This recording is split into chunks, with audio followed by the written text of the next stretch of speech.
Mahigit 1 milyong pisong pabuya na ang alok para sa impormasyon kaugnay sa nawawalang pageant contestant at nobyo niyang Israeli sa Pampanga. 1 million pesos ang ibibigay na pabuya ng Pampanga Provincial Government para mahanap si Geneva Lopez at nobyo niyang si Itzhak Cohen. 150,000 pesos naman ang manggagaling sa Santo Tomas LGU, ang bayan ni Lopez. Una nang nag-alok ng 250,000 pesos ang pamilya ni Cohen. Bukod pa ang 100,000 pesos na magmumula sa LGU ng Angeles City kung saan huling nakita ang dalawa. Ayon sa PNP Criminal Investigation and Detection Group, 7 persons of interest ang tinututukan nila. Premature naman daw kung ituturing na person of interest ang nasabing nobyo at ang isang dating pulis sa Angeles City na nagsilbing middleman sa bibilhing lupa ng magkasintahan.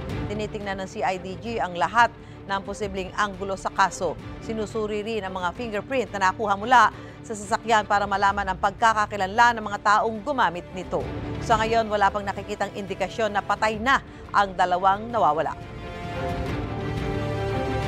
Malabo pa po yung ganong anggulo dahil sa ngayon ay wala po tayong nakikitang body or anything na makakapag-ugnay kung sila ay buhay o patay. Pero we are hoping na sila ay buhay.